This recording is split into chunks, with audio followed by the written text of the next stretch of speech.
Welcome to Matter's first Tales from the Trenches program of 2023, which we are delighted to produce together with Paragon Biosciences. I'm Stephen Collins. I'm the CEO of Matter. We are a healthcare technology incubator and innovation hub with a mission to accelerate the pace of change of healthcare. And we do three things in service of our mission. First, we incubate startups. We launched in 2015, and since then we've worked with more than 700 companies ranging from very early to growth stage startups, and we have a suite of services that help them at every stage of development. Second, we work with large organizations, health systems, life sciences companies, payers, to strengthen their innovation capacity. We help them find value in emerging technology solutions and empower internal innovators to unlock the value of their ideas and create a more human-centered healthcare experience through system-level collaborations. Third, we're a nexus for people who are passionate about healthcare innovation. We bring people together to be inspired and learn and connect with each other, and we produce a lot of programs, including large-scale events for the broader community, as well as small forums that are exclusively for our members. Tales from the Trenches is our longest-standing series here at Matter, where accomplished entrepreneurs share their journeys about how they got started to what they've learned all along the way. And today we're joined by Roy Smythe, who's the CEO of SomaLogic. Roy is an internationally recognized surgeon. He's a biomedical scientist, an academician, a health system administrator, and currently a healthcare business entrepreneur. Roy will be interviewed by Dr. Tim Cuniff, who is Executive Vice President of Research and Development and the Chief Scientific Officer at Paragon Biosciences. Tim has more than 30 years of experience in clinical development, pharmacovigilance, quality assurance, and regulatory affairs, and has built numerous companies in his roles at Paragon and prior. Roy and Tim, please join us. Thank you so much for being part of this conversation today. We are very much looking forward to it. Thank you, Steve. Good afternoon, everyone. I'm Tim, and I'm going to be interviewing Roy about his remarkable career. And Roy, when I was researching you, you began your career as a biologist and got your medical degree, became a surgeon, and then had numerous positions in the pharmaceutical industry and device industry, ultimately becoming a chief executive officer. So I wonder, for everyone listening today, could you sort of walk us through maybe that career arc and some major points of inflection in that really broad and storied career so far? Sure, Tim, thanks. And before I talk about the fact that I've had to change jobs repeatedly to try to find something I'm good at, I'd like to tell a little quick story about Steve. I was actually in Chicago when Steve and his team were starting Matter. And I just want to congratulate both he and the team on all the success they've had over the last many years. It's just really impressive. I remember when it was a really good idea. So congratulations. Yeah, so you're right. I did start out as with a relatively traditional career path for a physician scientist. However, I had this really seminal experience in medical school that's to blame for everything that has followed since then. And that was when I was in medical school, the Robert Wood Johnson Scholars Program, which you may be familiar with, initiated a program for medical students. It was basically their RWJ program for medical students. And at Penn, they put 5 cohorts of medical students through this 18-month training period at Wharton and at the medical school on healthcare economics, healthcare policy, delivery science. And so in the middle of medical school, I got acquainted with these guys at the Leonard Davis Institute at Wharton that were saying, healthcare delivery is flawed, the funding is flawed, innovation's being directed at the wrong things. And I can remember, I'd wanted to be a doc since I was 7 years old. And the first few times I heard this, I thought these guys were heretics. But then by the time I left, I'm pretty sure they're right about all those things. And then during my career, basically what I saw repeatedly were all the things that they said that I would see. I did feel sometimes like that kid on the show that was the only one that could see dead people. I felt like that fairly often, but it's a relatively traditional academic career. Ran a big NIH funded lab and was very busy clinically, and got academic tenure in a couple of medical school university systems, ended up a medical school department chair, but I couldn't stop thinking about the things those guys at Wharton said that I should be working on, and I wasn't working on any of them, right? Yeah, sure. And so in my late 40s, I sort of hit this point at which I'm like, I'm either going to do this thing forever, because medical school department chairs, it's sort of like a former president said, you have to walk, you could walk out on Fifth Avenue and shoot someone and still be president. I mean, medical school department chairs can stay in those jobs usually a long time. And I'm like, I don't really know if this is what I want to do forever. So I spent some time at MIT Sloan studying, some business strategy and things like that. And then moved out, took a 75% pay cut, moved my family to another city. All my former colleagues on the clinical side thought I'd lost my mind. But I did it because I thought that actually the best place to make an impact on a broader scale in healthcare, and I looked at a bunch of things. I looked at consulting opportunities and health system, other executive positions and dean's jobs. But I decided, that the real place where an impact is going to be made is where capital is being deployed. Follow the money. And it struck me that, if you can put yourself in a position such that the capital that's being deployed for what you're working on can be transformational for healthcare on a large scale, well, then what a great, job to have. So that's why I moved over. I wasn't burned out. I love clinical medicine, but I thought that, on this side of the fence, it was a better opportunity to make a bigger impact. Okay. I think even as a surgical resident, you were the first author on the very first paper describing adenoviral based gene therapy. And so could you maybe describe how that interest in translational research sort of has informed even the commercial aspects of your business at SomaLogic? Sure. Well, it's informed it in a lot of ways. The first is, and I wrote something about this in Forbes a few years ago. The first is that the biggest lesson I learned probably from that experience was that hype is really dangerous in healthcare. Because at the dawn of gene therapy work in the early 90s, people were saying, within 5 years, we're going to cure all these diseases, and it's, going to be this panacea for all these things. And I was working in a lab that was a bit more pragmatic, and we're like, no, it's going to be 30 years, right? But, and then you had all this hype. There were 2-3 people that lost their lives in clinical trials, a couple of them relatively famous cases. And then the spigot got turned off, right? The NIH stopped funding it. Investors stopped investing in it. And it was a real cautionary tale that while it's okay to establish a sense of momentum with the market and with your customers and with the press, don't hype, because at some point it's really dangerous. And the difference between, I would say, if you're hyping Bitcoin versus hyping biomedical products is that, people can lose money, but they probably won't die if the hype around Bitcoin is wrong. But if you're hyping things that people actually need, and then you set those things back a decade, then then people can lose their lives, in ways that could have potentially been avoided. So certainly that was a huge lesson for me. But then also I think the fact that really impactful medical innovation sometimes takes a long time.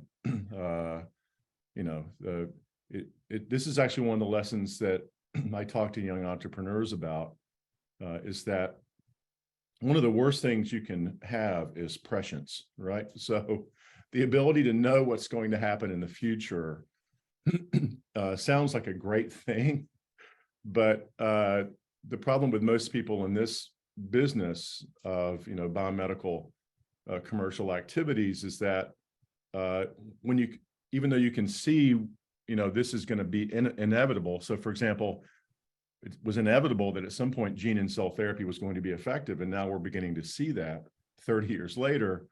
But the timelines we have in our mind are usually wrong, right? So, being too early to market can be a killer. So another big lesson. Then of course, just, in my role at SomaLogic and in other jobs I've had, understanding the science has been beneficial, right? Because I think it's really important for leaders, especially if you're working with somebody else's money, to have a really good idea about what the real potential is, and is there potential there?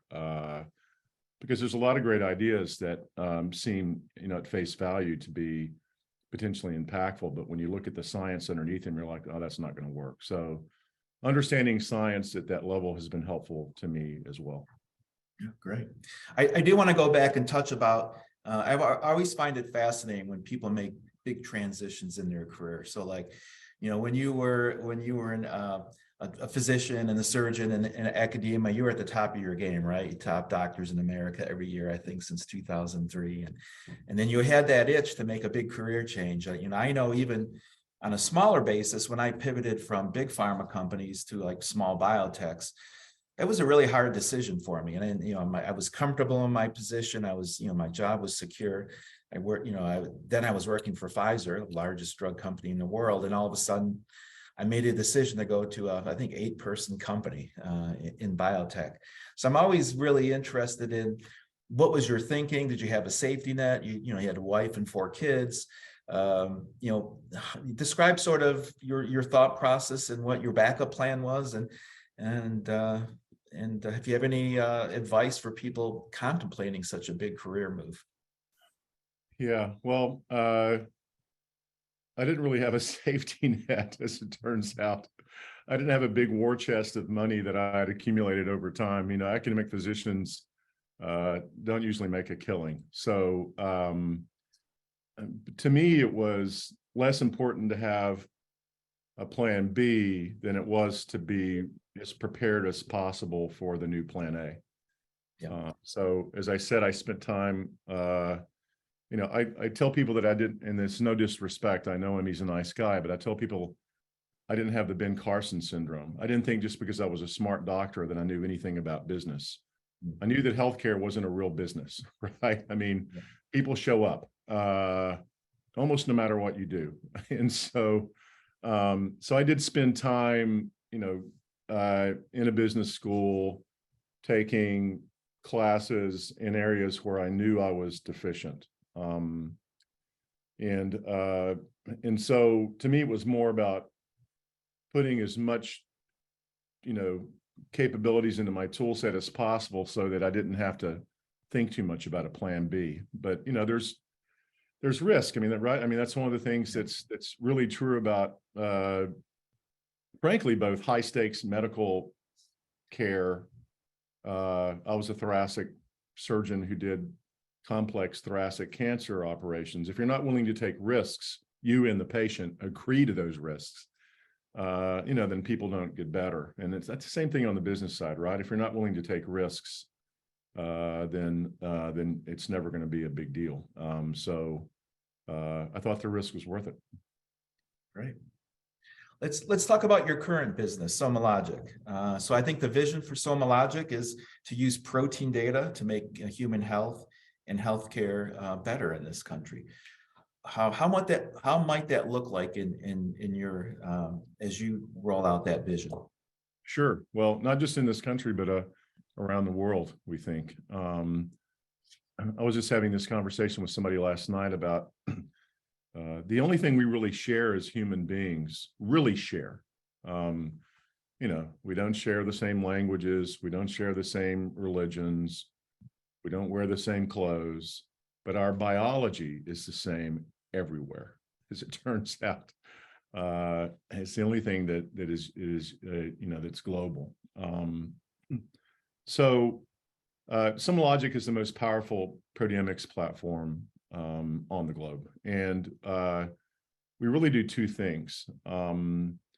We provide the ability to biopharma investigators and academic investigators around the world to measure and identify more proteins than any other company can at scale. So the way to think about proteomics is that we're on the same path that genomics went down, just using a different omic. And the path that genomics went down at a very simple level is measure a few things. When I was a postdoc, we could only measure a few genes.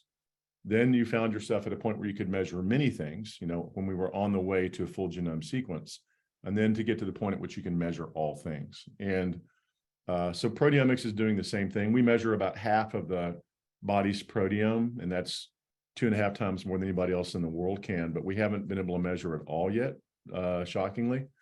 But in genomics, when you were halfway down that path, when you had gone from measuring a few things to measuring many things, what became evident is the data being generated from those measurements had other value, right? And so, you saw companies spring up like Foundation and Vitae and others that could take that genetic information and create, clinical diagnostics and so forth of value.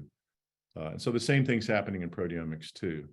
Most of our revenue, almost all of our revenue is generated from that first thing I just mentioned around giving investigators around the world the capability to measure proteins for their own purposes. It's usually for trying to understand human biology better, or to try to understand human biology better to make new therapeutics.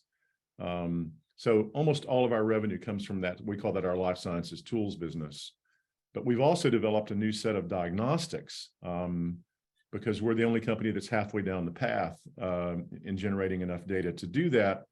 And we have created these diagnostics that use what's called protein pattern recognition. So based on measuring thousands of proteins at a time, every time, we see patterns of protein expression that mean something. And it's not like going to the doctor and getting a single protein measured like creatinine. It's not like what we've done over the last 25 years where you say, hey, I think these 5 proteins are important. Let's make an algorithm that we can fit them into to tell us something. We measure 7,000 things, 10,000 by the end of this year, and we ask the machine learning platform to tell us which proteins are important. And so it's a novel approach, very powerful. I can tell you what your percent body fat is, your VO2 max, your risk of a heart attack or stroke, your risk of developing certain cancers in the future before you have them from blood draw. That's amazing. Yeah, so that's on the come. As a matter of fact, we're currently thinking about spinning that business out just so that it can be unfettered and be fully funded. And we won't have to worry, in the public company context where every quarter's revenue is counted by every person in the world.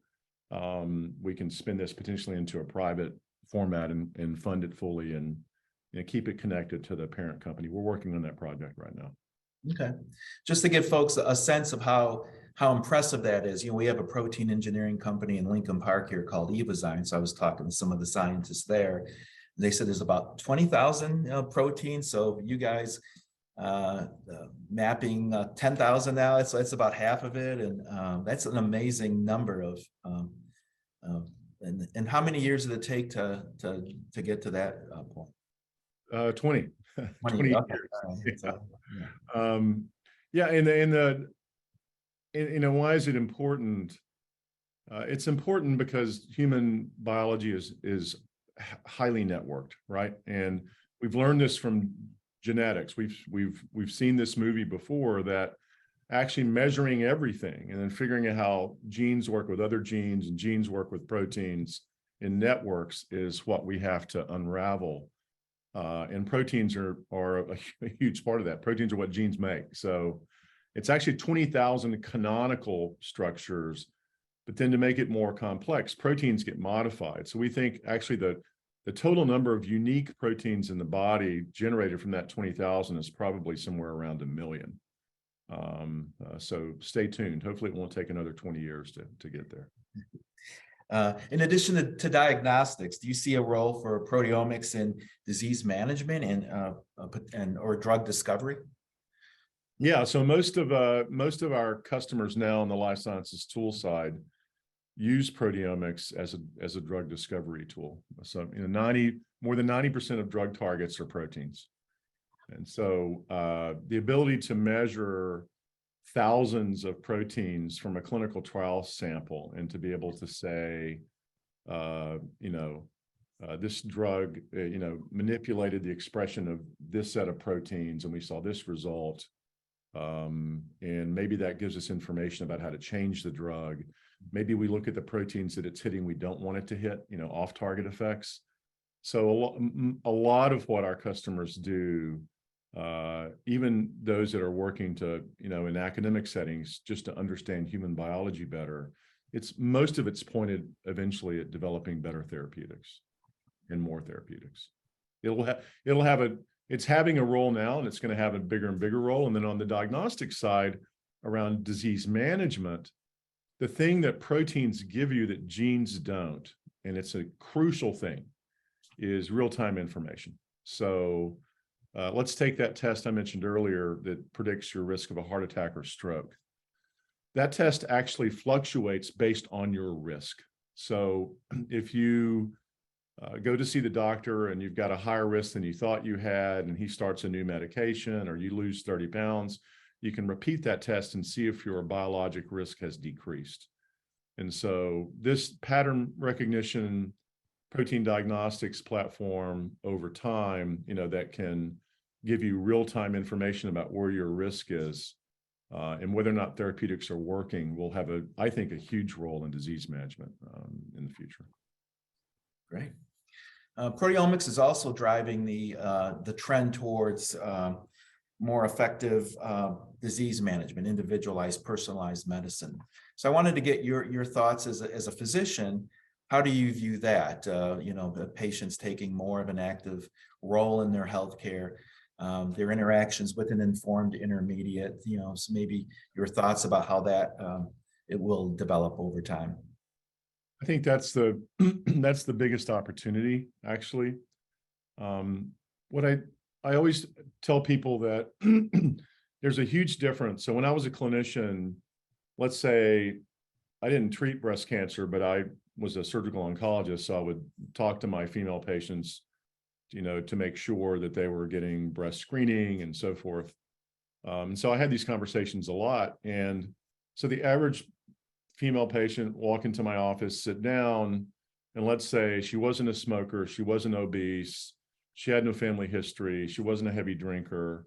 And they would say, what do you think my risk is? And I'd say, it's probably 1 in 8 or 1 in 9 statistically. So you still need to, self-exam and get your mammograms because it's not 0. But then another patient would come into my office who was a little older, obese, smoker, drinker, and they'd say, what's my risk for breast cancer? And I would say, maybe it's 1 in 5. But to be honest, I had no idea. Actually, the first patient's risk could have been 1 in 5, and the second patient's risk could have been 1 in 8 or 9. And what's happened, and of course, the problem with that is that when this is just human nature, we're all like this. If we think we have a potential out, we pursue that, right? So, well, he said it's 1 in 8, he said it's 1 in 5, but he doesn't really know, right? He's guessing. I think I'm different. It's the old thing that, my granddad smoked till he was 150 and never got lung cancer, so I'm not going to get lung cancer. We have this ability to rationalize our risk. But there's been a recent example of how that's changed dramatically. So, if you get a BRCA1 gene mutation test result from a genomics panel and you're a woman, there's a super high likelihood you're going to act on that information. And you're going to act on it because of 2 things. One, it's from your body, and the result's sort of immutable, right? I mean, it's like it's in black and white. This is what this result means. And you can't wiggle out of that fact. And so proteomics, what we're beginning to see is a similar thing. When you give patients proteomic information about risk, rather than blowing it off and saying, well, my doc's really just guessing, telling them that this is information from your body that means this black and white thing. We see patients 40 to 45% of the time in some smaller trials changing their behaviors, which is huge. It's usually in the single digits, that people actually change their behaviors based on medical advice, unfortunately. So I do think giving this information to patients, and in the future, giving this type of information to patients and then letting them see what their own interventions do to their risk, is going to be super important. Imagine getting a blood test when you're 35 that says that your risk of developing a certain cancer is 5 times higher than normal. And let's say, you're obese and you've got a bad diet, and, you're going to act on that, right? You're going to try to change what you can change. You're going to go back and take the test again. And if those things didn't work, if the test didn't change, you're going to try something else. And so I think, and we know that this is, in digital medicine, we've seen this where people are looking at, various, there's a famous story about a cycler who was in the Olympics, who in his 30s sort of gained weight and wasn't, he wasn't competing anymore, and he didn't feel good. And he thought he wasn't sleeping well. And he went to his doctor, and the doctor said, here's some sleeping pills. And he took those, didn't feel any better. Then he went and got a sleep quality monitor. And pick, I don't remember which one it was, but pick which one you want. The ones that you wear under risk or whatever will work fine. And he said, I'm going to start doing things in my own environment to see if I can figure out how to get better sleep. He tried like 10 things. And on the 10th thing, he found out that actually, when the ambient temperature of his room was lower, he slept better. So he put a cooling pad on his bed, started sleeping, 8 hours a night, got back in shape, went back to the Olympics and cycled on the velodrome team in his 30s. And so I think humans want to do this, right? Yeah. The problem is we just haven't given them very good information. We know that people are willing to use information because, people are using it on these things now, to change behaviors and change activities. The problem that healthcare's had is that we just haven't given them very good information to act on. And proteomics is going to unlock a lot of that over time. Great. I want to talk a little bit about the soft skills in your career that have helped you become a leader and an executive CEO and help forming new companies. And, technology is great. As you're building these companies, you can have the best technology, but if you don't have a good culture, you don't have good people, you don't have a good mission to drive that forward, it could all be for naught. And, I know you're an accomplished author. I think communication is probably one of your strong points as a leader. But what advice would you give our attendees today, and, is how you lead these organizations and ensure you have a healthy culture and great people in the key positions? Well, there's nothing more important than this. And I think people tend to dismiss it, when it's talked about. But inside of SomaLogic, what I tell the company all the time is that companies are nothing but the people that constitute them and the things they agree to do together. It's nothing but that. Matter of fact, all institutions are nothing but that, right? Governments. If you don't believe that, think about January 6th. As it turns out, there's no invisible structure holding up institutions. It's just what people agree to do as groups. So there's nothing more important. I think, to me, it starts with empathy. Don't forget what it's like to be a 25-year-old employee in assay services and, struggling to pay your bills every month. Don't forget what it's like to be a mid-career person who really wants to do more and better, for themselves and their family. Don't stop thinking about those things. It's easy to in the heat of battle, right? Yeah, the market's been really bad the last year, and it's been tempting at times to think a little less about that mid-career person at SomaLogic than it has been to think about, whether or not the stock price is going to come back up. But it's vitally important. And related to that, again, people are the only things that make structure inside of a company. The second is that structure is underrated. I began to learn this when I was a medical school department chair, that actually I think human beings want enough structure in which to be successful, right? And not a lot more than that. But if it's less than that, then it doesn't feel good, and the likelihood of being successful, goes down. So, having an operating model for the business, and again, I don't gravitate to these things because, I was more of an idea guy than I was a structure guy. But as it turns out, having an operating model and the ability to, to look at your most important tasks on a monthly basis, and to be honest with one another, and to have difficult conversations, and to change course, that requires structure. But people make the structure. Again, there's no invisible Legos holding up these institutions. So yeah, it's the most important thing. And actually, there's no substitute for, I always think about three things: talent, experience, and enthusiasm. And if you just have one of those three, you may not be effective. Most people that are effective have at least two. And the really effective people are the ones that have all three. And there's just no substitute for those things. So, and as your company matures, it's more and more important to find people with experience.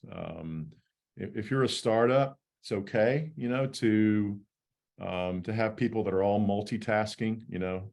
The COO is also, making coffee and calling on customers, and the CEO might be in the lab, putting things together. That's great. But at some point, when you get big enough and you have enough of other people's money, it's sort of like the development of civilizations, right? Specialization becomes really important. And so that experience piece, as you get bigger, gets more and more important. And frankly, the investors get less and less flexible around you not having those sort of competencies in your company. So yeah, the people, there's the technology doesn't do anything by itself. The machines don't run themselves. Even the AI programs have to be programmed. Even Chat GPT was a program at one point that somebody had to write. And we know from some of the interesting experiments with that it's not necessarily spitting out everything that we want it to, or think that it could without human intervention. So it's vitally important. Some really good advice. Thank you. I want to focus a little bit. Tell me about taking SomaLogic from a private company to a public company. I think you went public via a SPAC. Maybe the differences between a private company, a public company CEO, the thought that went behind that step in the evolution of the company, I think would be interesting for our attendees. Sure. Well, my timing was exquisite because we went public right before the biotech market cratered. Okay. But it was a very, I think, well thought out decision. And I don't think, and I'll touch on this in a minute, I don't think all companies over the last few years have thought carefully about making this transition. It's one of the reasons the market is in a correction period, is that, if your company has no product in the market and no revenue, probably not the time to go public, as it turns out. But a lot of companies did over the last 2 years. We did have products and revenue and real customers, so it was okay. I think, unless Bill Gates is going to give you $500 million, and every now and then, somebody gets $500 million from somebody like Bill Gates. For a company to truly achieve all the things it's capable of achieving, I think it's almost an imperative at some point to be on the public side. And the reason I say that is that On the public markets are really the train tracks of reproducible funding. Now it's funding based on competence and performance. On the private side, you can twist people's arms and, have collaborations, and people can have, other reasons other than making money to give you money.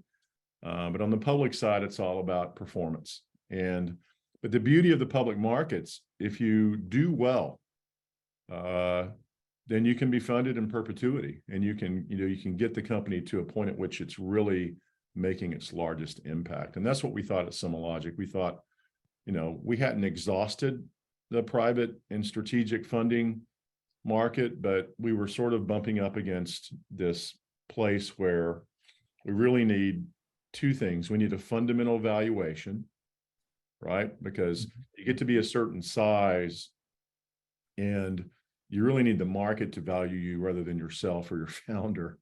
And otherwise, people will stop giving you money. So you need a fundamental valuation, and you sort of have to go to the public markets to get that. And then you need to have a reproducible source of funding that you can acquire based on performance. And so that was the reason we did it. We used a SPAC. There's 3 different ways to go public. There's probably more than that, but there's direct list, where you don't really care about raising money, and that's pretty rare. You can do an initial public offering or an IPO in sort of the traditional sense, or you can do an initial public offering as a SPAC. And a SPAC stands for Special Purpose Acquisition Company. In past years, it was called a reverse merger. It had sort of a bad reputation because basically in the past, companies that really weren't capable of doing a regular IPO, that couldn't sort of generate the interest among the market, would use this reverse merger strategy to go public. And so, of course, the failure rate for those companies was very high. There was a reason why they couldn't do a traditional IPO. There was this window that opened last year where for about a year, and of course the funders as well in those past eras, the shell companies that would create a pot of money in the shell company weren't always the best investors either in the distant past. But this window opened up last year where actually really good investors decided that they wanted to use this method. And there were some really good companies that wanted to use that method. And why did we do that? And then, of course, toward the end of the year last year, or sort of in the middle of the year last year, if you sort of go between the middle of 2021 to the middle of 2022, then what happened is, companies that weren't so great were getting into the SPAC market, and Shaquille O'Neal had a SPAC, and, Jennifer Lawrence had a SPAC or something. And I don't think she did, but you know what I'm saying. And so the investors, the discernment wasn't great, and some of the companies weren't great. And then it sort of got a bad reputation. But there was a window open where there were good companies and good investors doing this. And the thing about a SPAC is you can raise a lot more money. There's really no limit to what you can raise in a SPAC as long as you can convince the investors to invest in what's called a PIPE alongside the trust that's in a SPAC already. So you got the money that's in the SPAC. So a bunch of investors that get together and put money into what's called a SPAC trust. And then you can raise another a tranche of money in what's called a public investment in a private enterprise, a PIPE. And there's really no limit to how much you can raise as long as all those investors agree that the company is worth it. We were concerned about 2 things. One is a bunch of companies had gone public over the previous 2 years, didn't have products and didn't have revenue. And I'm like, I didn't grow up on Wall Street, but that doesn't seem like a durable thing. And then the second is that, the administration had just put a lot of money into circulation because of COVID, as they should have. But again, I'm like, I'm not a economics historian, but hasn't every time that's happened, there have been inflationary pressure in the market. So we wanted to raise as much money as we could. And as it turns out, in retrospect, it was a good decision. because the balance sheet for the company is very healthy, and healthy balance sheets allow you to traverse difficult times. Yeah, and great timing, as you mentioned. I've heard you mention and refer to the influx of healthcare data as a global perpetual clinical trial. Could you maybe describe what you mean by that, and how do you think that clinical trials should evolve? Well, the global perpetual clinical trial is an idea. And so this gets back to the thing I said earlier about sort of knowing what's inevitable, but then not really having a good idea what the timeline is going to be. So I think what I'm talking about is a possibility. It's not an inevitability, but I like to think about it. And when I talk about perpetual global trial, what I mean is, what would happen if people all over the world agreed across geographies, across borders, to pool biological and health data? What could that mean? Well, you know what it could mean, right? I mean, the insights that would be derived from that would be profound. Now, why is it a possibility rather than an inevitability? Because we can't even pull data between health systems or companies now, because of all the financial and regulatory imperatives. But what if we could overcome those? What if in 30 years, we had a global pool of data where people put in their genomic information, they intermittently put proteomic information in, their healthcare touches and their digital monitoring data also went into this pool. Think about the real-time benefits to every human being if that could be created. It would be profound in a medical sense. I used to give this talk where I would show a picture of an Alexa, and I said, what you're going to do if this comes to fruition is you're going to get up in the morning and you're going to say, hey, Alexa, what should my diet be today? How much activity should I get based on other people like me around the world? And you'd get an answer that would actually change your health and extend your life. So that's a huge benefit. We all know about that, but I like to think about it on another level. And that level gets back to this thing I said earlier about the only thing that we share as human beings is our biology. We've taken our cardiovascular risk test models that have been developed in Europeans and Americans to Japan. And we were concerned that Japan is a geographically, genetically, and dietarily isolated place. And we're like, maybe these tests won't work there. They worked beautifully on the first try. So what if we created this sort of a structure? How would we begin to think about other people around the world? Might we think less about our differences, our religious differences, our political differences? If you knew, if your children's health was being augmented and improved, and their lives being extended because people in Iraq and Russia and Egypt and in Indonesia were all putting data into the system, might you think differently about those people? And sort of gather around this only thing that we share, our biology and our mortality. So that's the idea. It's it sounds ridiculous to some people. But I keep talking about it and keep encouraging it because I think it's a possibility. Clinical trials is a different topic. I was just reading this week a Deloitte report on how clinical trials have changed during COVID. I think it was fascinating. COVID has taught us two things that we already suspected were true. The first is that virtual healthcare works really well. You don't always have to be sitting physically in front of another human being to get healthcare.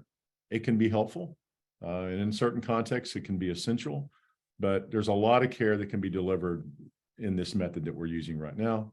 And the second thing we learned is that clinical trials really can be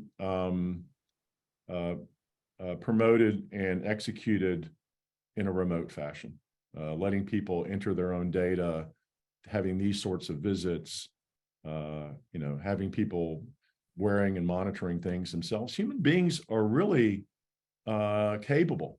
The thing I say all the time is if, someone with a 8th grade education can take a 2,000-pound piece of metal onto a piece of asphalt and, propel it 120 kilometers an hour safely, well, then why can't they measure some things in their own body and enter that data, into a system that where they can get benefit from it? So I think that clinical trials will continue to evolve this way. And we need it to, because there are way more drugs and pipelines around the world than there are people entering clinical trials to evaluate the effectiveness of those drugs. The old method has more or less failed. It's not efficient. So it's got to change. All right, last question, because I do want to leave some time for Q&A. So to our audience, if you do have any questions, please put them in the chat box. I also noted that you were a Southwest Conference champion when you played at Baylor in college football. So maybe, well, actually 2 questions relate on this vein. I want to know how competitive sports has maybe shaped your influence and leadership skills as you're leading companies. And also your son's a tight end for the Miami Dolphins, and to maybe illustrate the application of SomaLogic's diagnostics, maybe tell the audience why he wanted to bring the VO2 blood test to training camp. And sure. Yeah, so my oldest son, I have 4 children, all accomplished in their, own ways. And then a couple of younger ones who are still trying to figure out if they want to be accomplished. But my oldest son plays NFL. I was telling him 3 years ago about, we have a test that can measure VO2 max or aerobic fitness from a blood draw. And he's like, what? He said, when we go to off-season training activities, they make us get on the bike and then we have to put this mask on our face and exercise literally until we throw up into the mask. He said, you're telling me I can do that with a blood draw? And I said, yeah.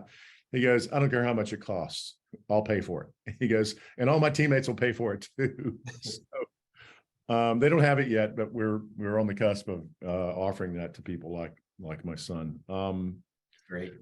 Yeah, the competitive athletics. I just actually wrote something recently about this, but to me, excuse me, there are all sorts of things to learn. We've all heard the rhetoric, right? That teamwork, individual effort in a team, repetition. But the thing I actually learned the most from athletics is something very different, and that is how to recover from failure. How to recover from failure. I tell this story that when I played at Baylor, the first televised game that I got to play in, it was a regionally televised game on ABC against Arkansas.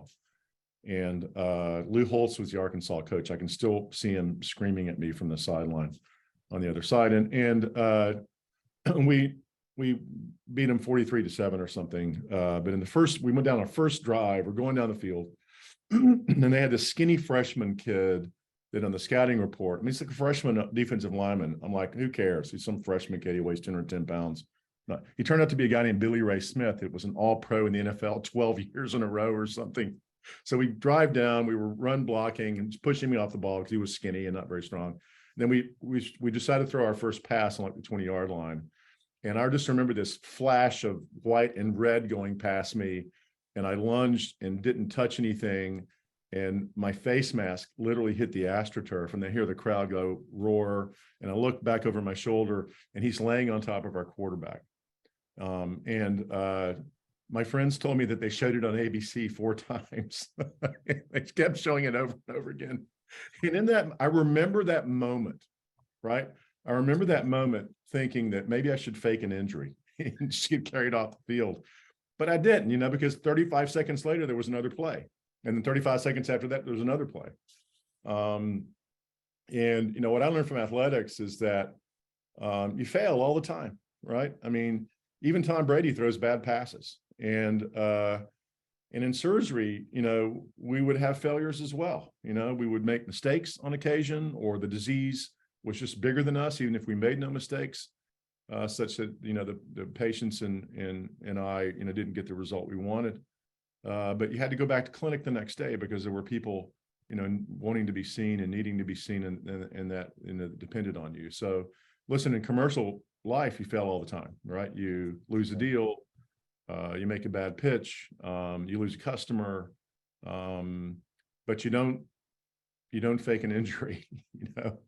You get back up the next morning, you do it again because people need what you have to offer. So that's the biggest lesson I learned from athletics by far. Okay, thank you.